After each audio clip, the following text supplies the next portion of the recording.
I also have a... Yes. Hey! Onegaishimasu. Welcome back to the Goju Karate Center. Today I'm with Lee, who is a yoga instructor and a woman of many talents. And today we're going to be looking at karate and yoga and the overlap, but also how yoga can help karate people. Before we started this, we did an hour's class to some of the dojo parents. And you were talking about it's not just flexibility, it's also about creating mobility.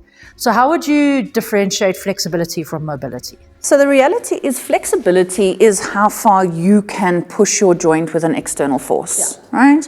Whereas mobility is how much internal force, your muscular pressure can you create to hold a point. Yeah.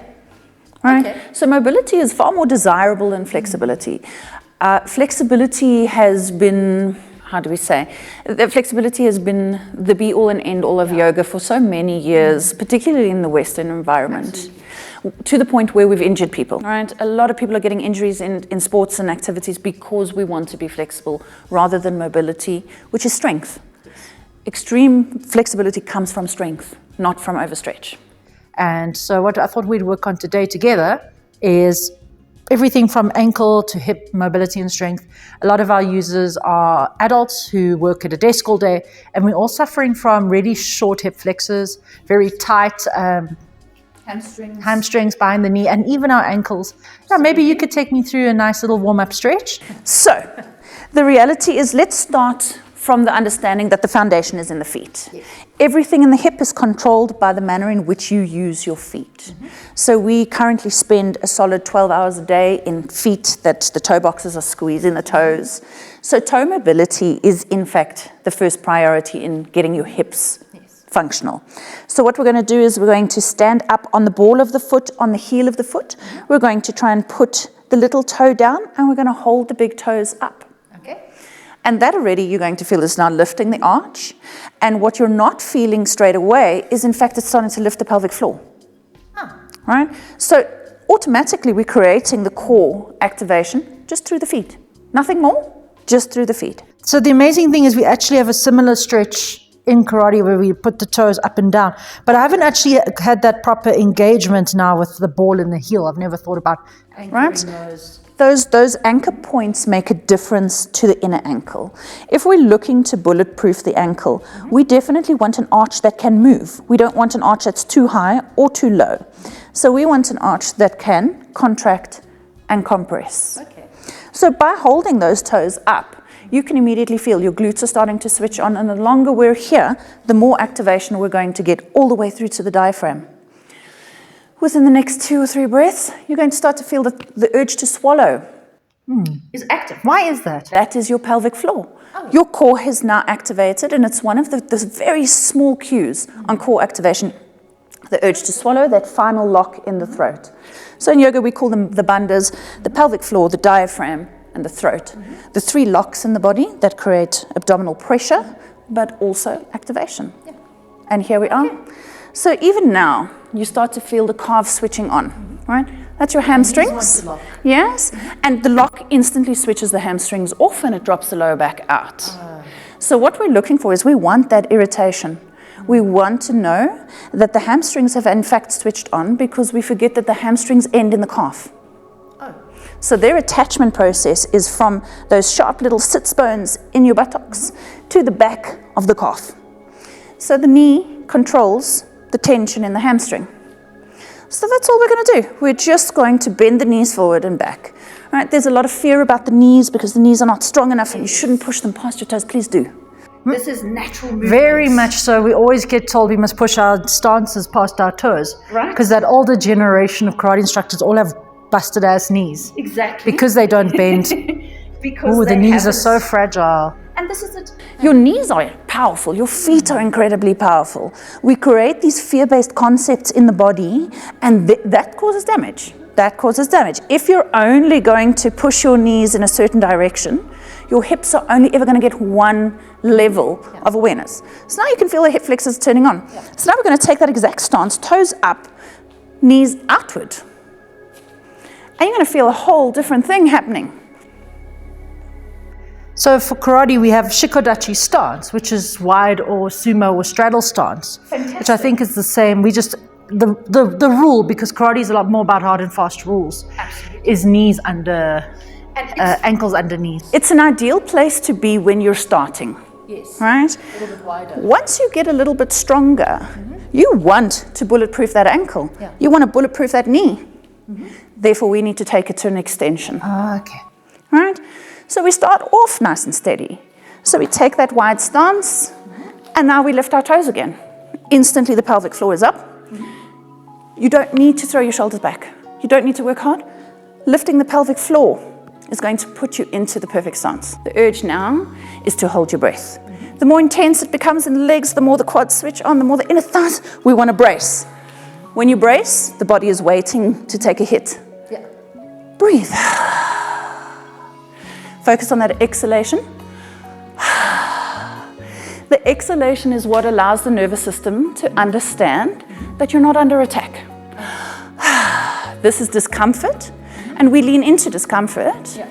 But the second there's pain, we remove. The body is indicating it's enough. Listen to it. So when I tell my students, like, obviously kids, we're trying to teach them the difference between discomfort and pain. I always tell them that pain is more of like a hot thing, and discomfort's more dull. Burning sensation. Discomfort is a teacher, yes, but pain is not a teacher. And particularly for the older people, when your knee starts to feel like it's taking strain, open the toes, grab with the toes. Is it still there? Release.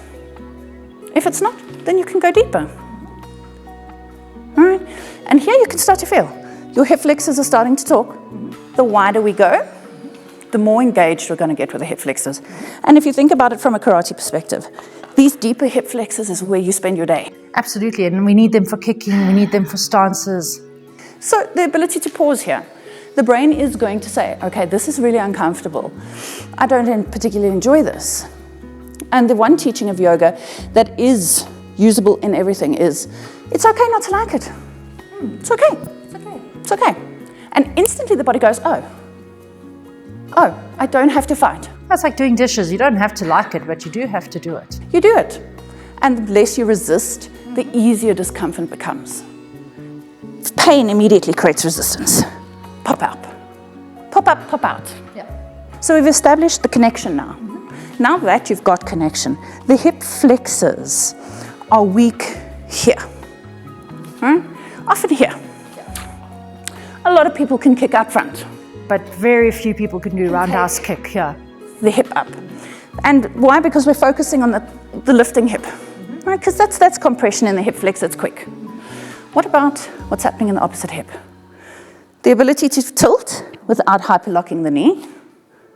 And then you feel how the strength is needed in that other glute. Yeah. Glute training is going to do better for your hip flexor than direct hip flexor training. So we want to be conscious of when we stand to activate glutes. Activate the glutes, and the body does. It feels like the chin gets pushed up when the glutes are squeezed. So what we're looking at is lift the toes. Instantly that glute activation is there. Control the toe, you control everything else. It's like that for nature kills a horse from the ground up. Absolutely.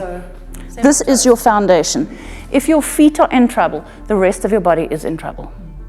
So concentrate on the target of the feet. So our next area of hip flexion actually comes from dorsiflexion in the toes. Okay. So what we're going to find, and if you do it from the side, you'll see that for most people the heel pops the second we come in here. Right? Could I pop my heels? All right. That's as far. I can't keep my heels flat. Right. And what we're thinking about is actually that we're trying to hyper stretch in the Achilles tendon. But what if you actually did that in your hip? What if you opened it a little? Voila. She is beauty, she is grace. This is supposed to be a powerful stance, right? We're creating a hammock with the pelvic floor. So the pelvic floor is naturally lifting into the body, making space for the breath, and we're not working as hard in the ankle, right? Everybody's body is going to do this slightly differently. Some feet need to go all the way out to make space in the hip. Okay, I'll face the camera, offer my body as tribute. And some people need to come right in with their toes. This depends. So I can't have I struggle to keep my toes straight and do that. I have to keep my foot. Right? And that is a structural thing, right? The hip is structured in a certain way. Yeah. This is perfect. So I have something called coxa profunda. So my hips are sunk too deep. Exactly. I'm actually technically not really supposed to be doing such deep exercises, right? but it's useful for others who don't have this issue. Well, this is the concept. And learning to work into the structure of your body rather than fight the structure of your body. First, figure out what the body can do, and now we work towards it, right? So that deep squat is going to do more for you than any level of high knee marching. So I want to show you something quickly. I'll get some equipment that we often use. So in karate, you'll often see, this is called a double-handed chishi. You'll see people just chilling here, like this with the equipment, and then they roll it for conditioning on the floor. Oh, that's activating some nerves there. Some intensity. Yeah. And this is beautiful, right? Because it is creating the open stretch, but it is also allowing the diaphragm lock to work. So the stronger you become. So this doesn't have to be in a deep squat. Yeah. This can be here. It's a beautiful posture, right? In yoga, it's called the goddess pose. We have a couple of these. Beautiful, right? These are all conditioning better for the hip than just trying to work the flexor, right? When it comes to stretching the flexor out, you want to do strength training first, and then stretch the flexor. Flexors take a long time. Muscles are like elastic, yeah? They bounce and they bounce back. Hard tissue, like the flexor, is like plastic. Plastic takes time, takes warmth so that it becomes malleable. So you first do your strength training, do your glute training, and then we take it to ground, right? So we come down into our runner squat, and we take that long lunge in the back body. What we're looking for here is nothing to happen in the front leg. We want the big intensity in that back leg. Second, that's on. Put your fingers down and hold. Go focus on your exhale. Beautiful, right? Yes. And now you can feel. Your hip flexor is definitely Feel it burning, and a good burn. And this is it. The second it's a tearing, heated pain, then it's pain, then you stop. Then you drop the knee. Back to the floor. Floor. And you can feel you're still doing the same workout. It's enough. This is for the people that are very flexible. This is the level where we start. It's a place where we learn to breathe. Yes. That exhalation, that vocal exhalation, teaches the nervous system to let go of intensity. I wonder if that's not one of the reasons why we ki iron cutter. That big shout. I know it's like a weapon, but it's an expression. And this is it. You're moving. I mean, from an energetic perspective, you are moving intensity out of the body and then letting it go. Otherwise, you hold on to it and you go with it. Yeah. So here we are. Hip flex is definitely doing a thing. Yeah. But can you feel that the glute is most definitely switched on? That is the key. Feeling a little bit of a pinch there because we're compressing one and we're stretching the other. So we're going to roll it back, and you must do both sides. Always. You know what? And there's this weird ideology that you train your weaker side harder. Don't do that. Don't do that. Train both sides to the level of your weak side. All right? So you have the choice of up or down. Different body types are going to like down. Different body types are not going to like down, and up will be enough. So we're going to pause there because this is integral to that tree pose. The ability to now learn to compress on one side, because we're essentially in tree pose. Compressing on one side, stretching on the other. We need strength in the glute, we need compression in the hip. Everybody's got a fun hip and then a really good hip. And we're going to come back through. Let's just walk the feet back. We're going to take a moment to hang. Okay. And the idea is to hang. The position is called ragdoll because we want to feel the ragdoll in the lower back. Just hanging. You'll feel your hamstrings are starting to switch on. just checking that I still have. Sound? Yeah, it's perpetual neurosis. I have the same problem. There's nothing like learning, losing. Oh, okay, no, I've still got sound. Okay. Yeah, as long as one of us has got sound. 2 is 1 and 1 is none in terms of backup. I'm here for it. I'm learning. Right. We're going to let the spine release. I'm going to roll up. The spine is stacking cups. You're putting one vertebra on top of the other. Allow the shoulders to be heavy. The shoulders are the last thing. They are the mantle. They come into play. And the head belongs on the mantle. Instantly your posture is perfect. The perfect posture for your body. Yes. Stack the spine. Everything else will fall into play. Now we come to tree.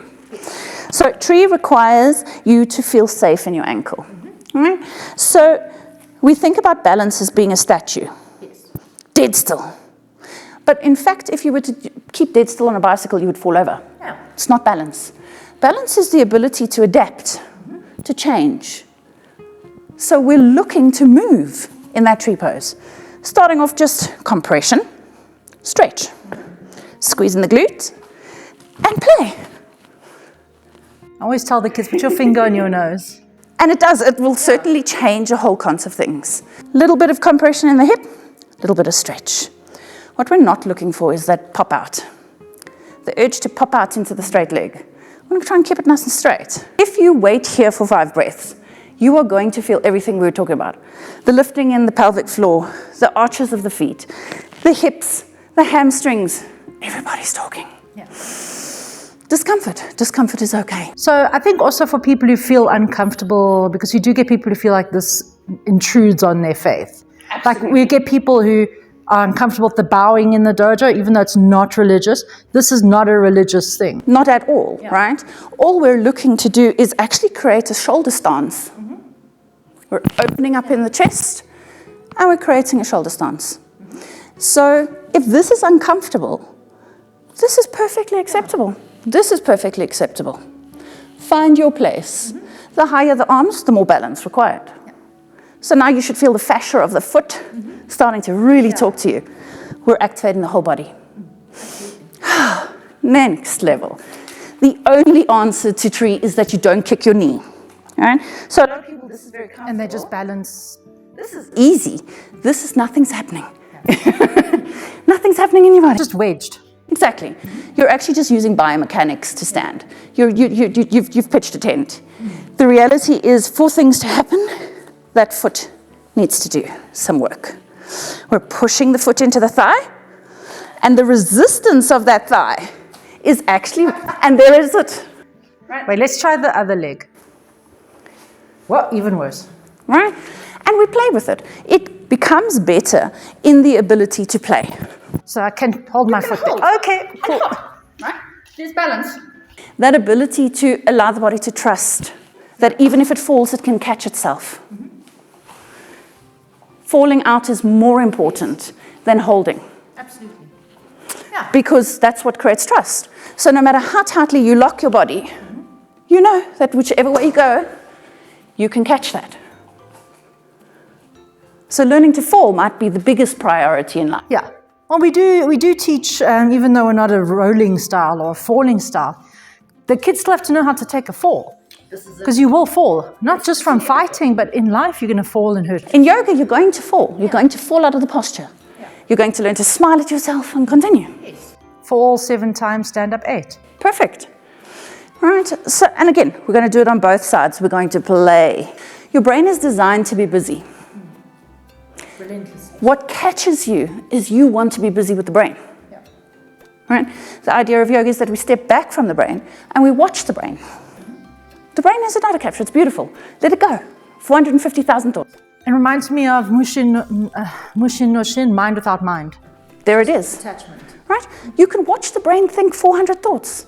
But the second you care about that thought, then it's got you. And then you step back again. The silent observer. Now we're starting to feel it again. On the other side, people who have got plantar fasciitis, they're going to burn. The foot is going to burn uncomfortably. More toe exercises before you come into this. And then we're going to see if we can slowly drag the foot up. And sometimes it can't get past the knee, which means we can't kick in. And that's it. So I think that pretty much ties in with hamstrings. So the cool down on this one would, again, to become to that ragdoll. That ability to hang, to look to your knees, And you're going to check in with those knees because very flexible knees are going to be popping out the back. We want to keep a soft stance in the knees. Most people's lack of flexibility in the hip comes from a very tight lower back. There's always been this weird obsession like that being able to touch your toes is the height of flexibility. No, this is not doing anything for your body. The benefits of this is questionable. The benefits of compression, however, are massive. So in fact, touching your toes is Oh no. right. So the benefit of this is in fact in the compression. The ability to get the rib cage onto the thighs has got nothing to do with how long your arms are. Yeah. Right? So the real benefit would actually be to have a bent leg forward fold. Now you can feel the stretch in your lower back. Those hamstrings are not overstretching, but they're forcing the other muscles. All of the auxiliary muscles are working with you. I'm going to roll it up one more time. And then really the last thing I want to talk about on the ankle is the ability to use the outer foot as an anchor. Okay. So for a lot of people, moving the toes is already impossible. So you're going to do a little bit of work. But when we come to wide stances, most people will roll into the big toe to try and keep the anchor there. Very much so. Which in itself, not going to cause you any damage, but it's going to slow you down because your knees don't move very well when you're locked there. If you were to roll onto the outer side of the foot, keep the heel nice and solid and put the little toe down, then all of a sudden, you've actually got quite a bit of range of motion. So our last little pose would be to take that wide-legged forward fold. So it's always good to start with toes up. You find your place, and then you can come down.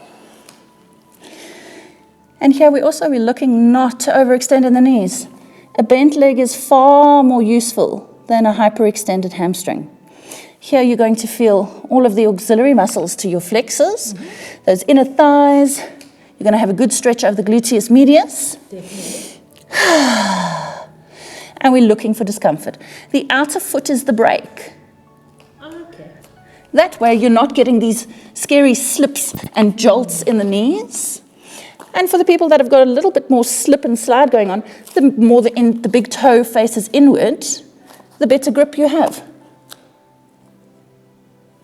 And then you'll feel your hamstrings definitely start to do the job. Pause and hold. In yoga, the healing's in the holding. 5 breaths in, and you're starting to get the benefits of what you're doing. I wish I had more time with warm-ups. So in Japan, in Okinawa, the dojo is open for 4 hours. It's not a structured class. So you come in and they warm up for an hour, hour and a half before they start training. So powerful. I wish I had that kind of time. Yeah, because really the benefits are unbelievably powerful. That's why they age so well. And it's because movement is definitely medicine. There's no doubt about it. But the ability to move your body in a way that is functional, that speaks to the nervous system, that's what's going to keep you really inspired. Bent knees and roll up.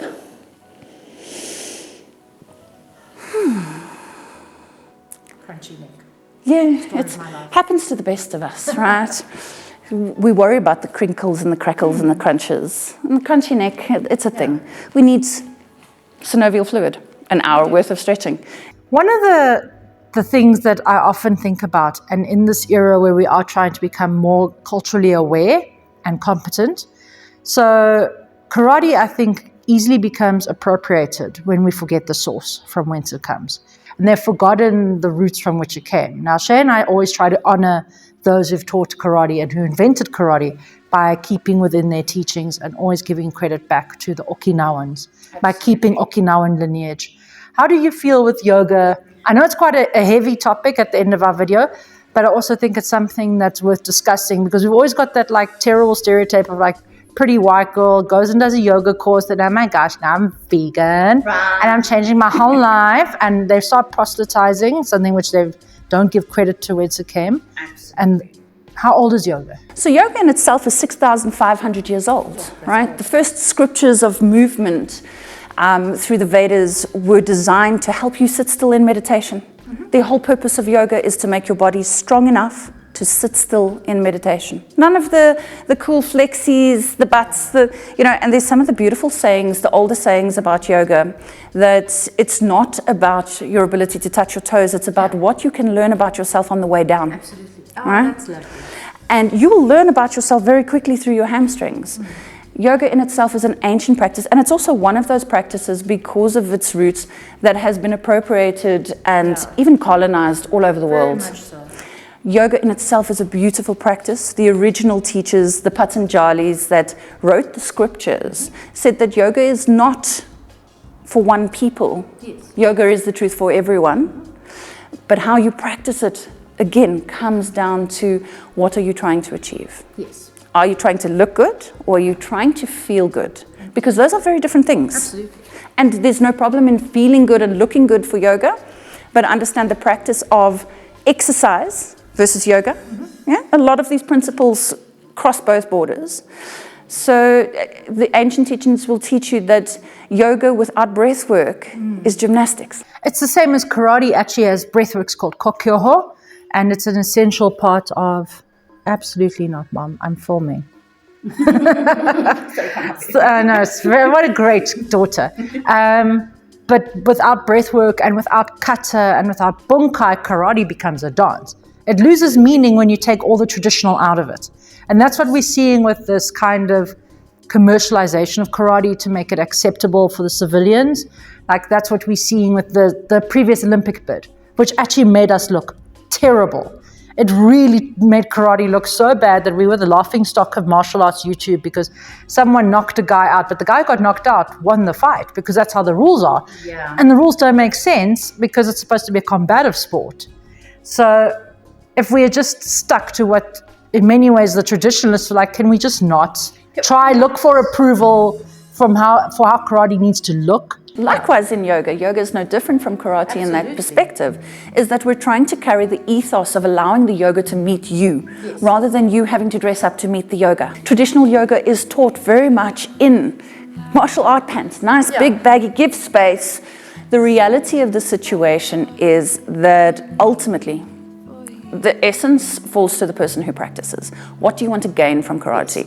If you're looking to tighten your butt, by all means, it will certainly do a thing. And easier ways to do that. Definitely. Do the thing. Do the thing. Do the thing. Zumba. Do the thing.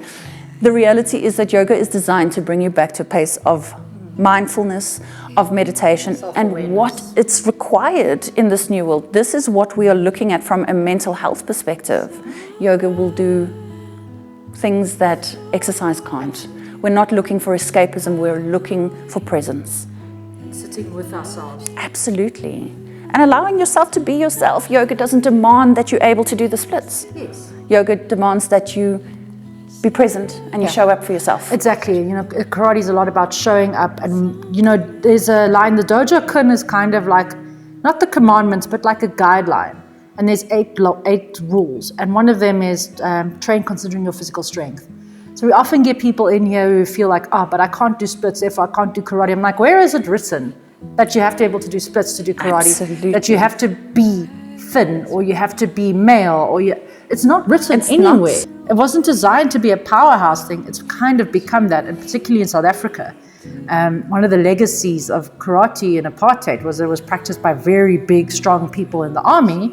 And that has a legacy as a form of aggression. So we're still unpicking that and Absolutely. more conscious understanding. And I think that's long enough for a video. It's been so lovely to Thank you. Namaste, and with us it's just onegaishimasu, and it's just being able to get a deeper understanding of my body and how it should work rather than how I think it should work. Absolutely. Because we've got also this legacy of if it's not painful, it's not working. It's not working. Which is a terrible That's silly. thing, that we actually have to unlearn. Yeah. And it's damaging the nervous system. Absolutely. The more you put your body in pain, the more it resists learning. Yeah. So, it's one of those fun things. Where we learned that, bad news. I don't know. But thank you so much. And arigato gozaimasu. Thank you so much for watching us.